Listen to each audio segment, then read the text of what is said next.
What's going on, guys? So today I wanted to talk about my editing PC. So I built this PC about a year and a half ago with the intention of video editing.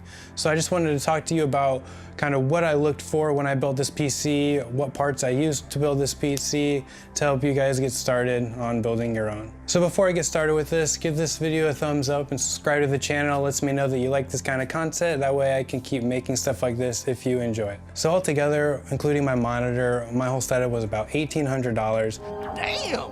So to some people that's expensive, to some people that's cheap. You can make your own decisions, go off what I say, and you can either pick parts that are better or worse depending on your budget. I'm going to talk about the certain specs that you might need and you might want to consider when building it, just so you have a pretty decent functioning video editing computer. However, I'm not going to go into crazy detail because I'm not an expert, and you can find plenty of videos out there that go into more detail and people that know more than me about the specifics of building a computer. So when you start looking to build a PC, there's just so many options of things you can buy. Intel, AMD, there's just a lot of different options out there, and you might not know what route to take. Some stuff doesn't even fit together inside the same computer. They're not compatible. So the first thing you need to do to get started, go to this website called PC Part Picker. It's going to give you a list of different parts, and basically what you can do is you can kind of build your computer. You can pick what you want. It shows prices, and then as you pick them, it'll tell you whether or not it's compatible with the things that you've already chosen. That way you know that when you buy all the parts, it's all going to work out once you put it together. So the first thing we're going to talk about is the CPU. What's this thingamajiggy? This is arguably the most important part of your editing computer. It's going to kind of work the hardest when you're editing videos. So when you look at this, the main thing you kind of want to look at is the cores. A lot of people argue the amount of cores is what's most important when it comes to video editing. The general rule is that the more cores, the better. You're going to have better performance, better speed when exporting and things like that. So there is this article out there that I looked at that shows the analysis of cores in Premiere Pro and how well it works. So what they found is that going up, 6 cores, 8 cores, 10 cores, you kind of increase the efficiency of your computer as you go up with the cores. But once you hit 10, that's when it kind of drops off in the efficiency. So it's not to say that your computer won't be faster if you get a 20-core processor, but just the efficiency of each core working might go down. And the more cores you get, you'll find that it is increasingly more expensive to buy CPUs with more cores. So you're just gonna have to weigh whether or not that you actually think that it's worth it to buy something with more cores if it's going to be more expensive, just depending on what your budget and what everyone's needs are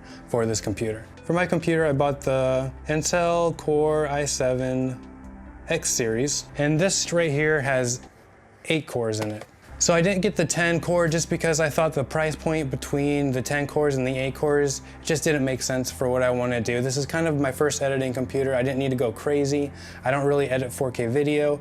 So to me, that was enough. For you, it could be different. Moving on, we're going to talk about the GPUs. The GPUs is the graphics card. So if you're a gamer, you might think that the graphics card is the most important. But for video editing, it's kind of secondary to the CPU processor. So the GPU is still important though. It's kind of what takes the load when you're using certain effects. If you have a better graphics card, your effects are going to be accelerated, which means you can kind of play back those effects in real time on your timeline. This is kind of the same concept with the CPU. The more cores, the better generally. You don't need to go all out on graphics cards. For me, I got this MSI graphics card. It is a GeForce GTX 1060. It's an NVIDIA graphics card. Once again, you can kind of do your own research here, depending on what you think's most important and where it fits into your budget. But that's what I got for my computer. Next, I'm going to talk about the motherboard.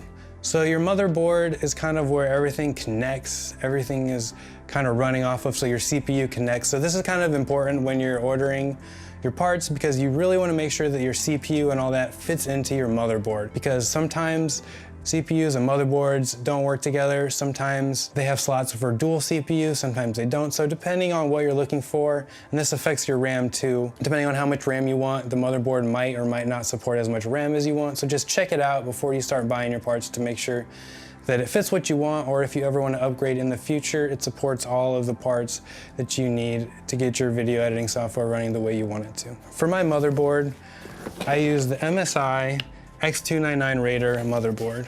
It's a pretty basic motherboard. I kind of went middle of the road with all these parts. I didn't go crazy cheap, I didn't go crazy expensive. So this motherboard, it's okay. Next, I'm going to talk about your RAM or your memory. I don't have the actual box that it came in because it just kind of came in a little plastic wrapping. But for this, I got the Ripjaw 5 DDR4 performance memory. I don't know if that's the full name or not since I don't really have the whole packaging anymore, but I did get two 16 gigabytes for RAM. So the kind of rule for video editors is you want to have at least 16 gigs of memory, but honestly, it's preferable to lean a little bit more towards 32 gigs as your minimum, because basically what memory is if you're using multiple programs, like if you're using Premiere, After Effects, Internet Browser, all these other programs, they all kind of take up memory. So the more memory, the more things you can have open, the more things you can have working at the same time and keep your workflow fast. So the more memory, almost the better. It's not necessarily going to help you with exporting speeds and make it crazy fast, but it's going to help with all those other little stuff that you don't necessarily notice. So like I said, the rule is about 32 gigs minimum. You know, if you can't afford that, at least hopefully go for 16, but I wouldn't go any lower than that. And once again, make sure that your motherboard supports the amount of memory that you want. That way you're not buying too much RAM and you don't have anywhere to put it inside of your motherboard. So the next thing I'm going to talk about is fans. Fans are pretty basic. It's just something to kind of cool the CPU from working very hard. Your graphics card usually has fans in it already, but you need something to cool, you know, your main processor. So for this, there's liquid coolant, there's fans. You can do your research to decide which one you want, which one you think might work better. For me, I just got a basic fan. I didn't want to spend a whole bunch of money on this part. So for this, I just got a Cooler Master Hyper 212 Evo. It's actually pretty basic. So I just got that fan. It was very basic, very simple and cheap. I didn't want anything too extravagant. It's gonna do the job. That's just kind of the approach I took to that because I wanted to spend my money elsewhere where I thought I wanted better performance. So speaking of fans, we can actually talk about the case. So the case, you kind of just want to go with how the air flows through it. My case just has two fans, one to blow air in, one to blow air out. And so you kind of just want to focus on the airflow. Make sure it has at least two fans, hopefully, to help cool.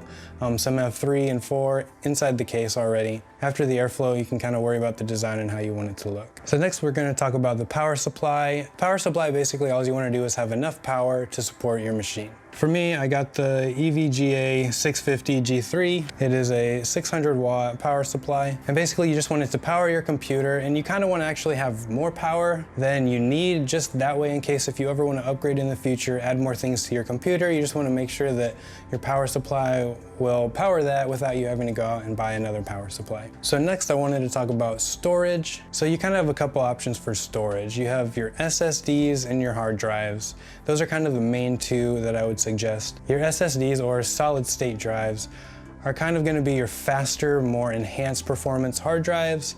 So they're going to be better, they're going to be faster when you're loading programs, things like that, but they're going to be more expensive. You can either get solid state drives, you can get hard drives, you can get a mixture of both. For me, I got a solid state drive and I also got a hard drive. I put my main system software on the SSD, that way when I boot my computer up, it goes really fast. I have my main programs like Premiere, all of that on my SSD. I think it was 128, maybe 256 gigs.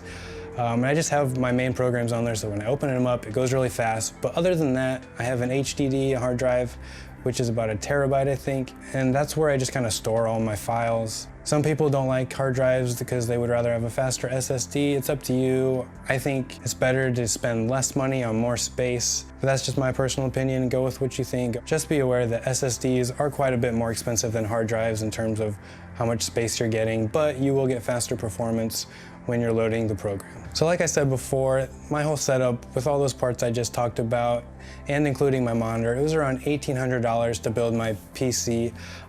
It's kind of middle of the road in my opinion. People can build more expensive ones, have better performance. You can buy a cheaper one and still have a great editing computer. Those are just kind of the basics, and those are my suggestions. Let me know in the comments below what your PC build looks like or what your favorite parts are for a PC, and I will see you next time.